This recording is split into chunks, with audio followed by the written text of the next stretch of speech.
Hi, நாங்கள் ராமநாதபுரம்லேருந்து வந்திருக்கோம். So Coimbatore வந்தப்போ இந்த மாதிரி பொள்ளாச்சியில் ரிசார்ட் ஃபார்ம் ஹவுஸ் இருக்குன்னாங்க. ரொம்ப நல்லா இருக்கு. ஆக்சுவலி எக்ஸ்பெக்ட் பண்ணி வந்தது வேற. சரி, சிம்பிளாக இருக்கும், ஒரு பேர்ட் சாங்சுரி மாதிரி இருக்கும்னு சொல்லி தான் வந்தோம். பட் மோர் தென் தட் நிறையா விஷயம்ஸ் இருக்குது. முக்கியமாக ஸ்விம்மிங் பூல்ஸ்லாம் வந்து ப்ரைவேட்டாக கொடுக்குறாங்க. நான் மேபி பப்ளிக்காக இருக்கும்னு தான் நினச்சி வந்தோம். ரொம்ப நல்லா சர்வ் பண்ணுறாங்க. ஃபுட்ஸ்லாம் ரொம்ப நல்லாயிருக்கு. கண்டிப்பாக ஃபேமிலியோடு வந்து என்ஜாய் பண்ண worth place and worth for the money. So கண்டிப்பாக நிறைய பேர் வந்து நல்லா என்ஜாய் பண்ணிட்டு போங்க பொள்ளாச்சியில் நம்ம பிஎன் ஃபார்ம் ஹவுசஸ். தேங்க்யூ.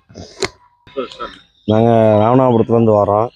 நம்மளோட என்ன பேட்ஸ் மட்டும் தான் இருக்குதுன்னு சொல்லிட்டு தான் நாங்கள் யதார்த்தமாக வந்தோம் பிள்ளைகளை கூட்டிகிட்டு. ஆனால் இங்கே நிறையா பிளேசஸ் இருக்குது. இன்னுமே டைம் பத்தலை. இன்னும் 5 மணி நேரம் க்ளோஸு. இருந்தாலும் இன்னும் ஒரு 6-7 மணி வரைக்கும் இருந்துட்டு போகிற அளவுக்கு இன்னும் நிறையா ஐட்டம்ஸ் நிறையா இருக்குது. ஸ்டே பண்ணுறது கொஞ்சம் நல்லாயிருக்கு. ஒர்த்து ஸ்டே பண்ணி இது பண்ணுறதுக்கு ஒர்த்து. தேங்க்யூ.